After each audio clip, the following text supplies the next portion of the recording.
Hello সবাইকে, আশা করি সবাই ভালো আছেন। তো আজকে আমি আবারও নিয়ে আসলাম ভ্যানিলা পাউন্ড কেকের রেসিপি। আজকে আমি করব এটা ৬টি ডিম দিয়ে।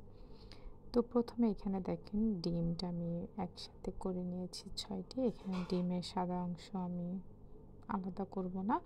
আমি ডিম এখানে ৬টা নিয়েছি আর চিনি নিব আমি এখানে হলো ৩০০ গ্রাম, মানে আপনারা হাফ কাপ করে নিতে পারেন ২ বার। তারপর আমি এটাকে চিনি আর ডিমগুলো একবারে মিক্সড করব। যতক্ষণ না পর্যন্ত চিনিটা গলে না যাবে আমরা ততক্ষণ পর্যন্ত এটা বিট করে যাব। চিনির দানাগুলা আমি এখানে আজকে যেহেতু বাসার জন্য এটা পাউন্ড কেক করেছি, তো আমি এখানে লাল চিনিটা ইউজ করছি। আপনারা সাদা চিনিটা ইউজ করার চেষ্টা করবেন। তো আমি এখানে চিনিটা না গলে যাওয়া পর্যন্ত আমি এটা বিট করে যাচ্ছি। তারপর দেখেন আমার এখানে ফর্মটা হয়ে গেছে। পরে এখানে আমি দিয়ে দেব ৩ চামচ ভ্যানিলা এসেন্স।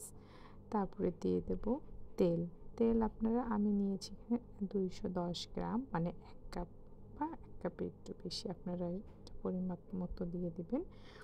তেল দিয়ে দেওয়া হয়ে গেলে আমি এটাকে আবার বিট করে নেব। তো তেল দেওয়ার পর বেশিক্ষণ বিট করব না, ৫ থেকে ৬ সেকেন্ড বিট করে নেব।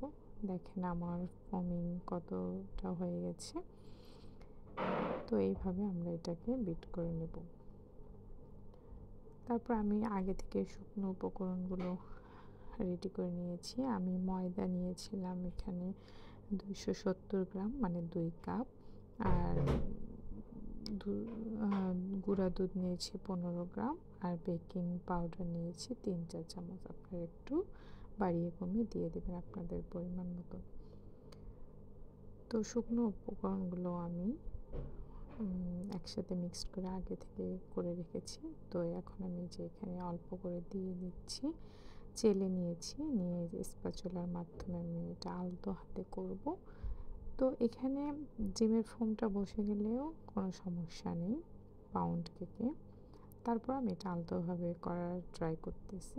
আমি আস্তে আস্তে উপকরণগুলো দিয়ে দেবো, একেবারে আমি দিইনি। তারপরে যেটা এখানে যেহেতু ৬টা ডিমের, তো আমার বড় পাউন্ড কেকের মোল্ড ছিল না, তো আমি স্কোয়ার শেপের এটাকে মোল্ডে ঢেলে নিলাম। নিয়ে আমি ভেবেছিলাম যে ২টাতে করব, পরে আমি একটাতেই করে নিয়েছি, বাকিটা সরিয়ে নিয়েছি। তো এইভাবে এটাকে ভালো করে আমি পুরা ব্যাটারটা আমি মোল্ডে ঢেলে দিচ্ছি। আর তারপর দেওয়া হয়ে গেলে আমি এটাকে ট্যাপ ট্যাপ করে নেব। নিয়ে এটা আমি দেখেন একটা চামচের মাধ্যমে আমি নেড়ে দিচ্ছি যাতে গ্যাপগুলো পূরণ হয়ে যায় বা বুদবুদ একটা ভাব থেকে ওটা যেন না হয়। গ্যাসটা বের করে দেওয়ার ট্রাই করতেছি। তো আমি এটাকে পরে আমি ওভেনে দিয়ে দেব ৪০ মিনিটের জন্য। ৪০ মিনিট পর আমি এটাকে নামিয়ে ফেলব।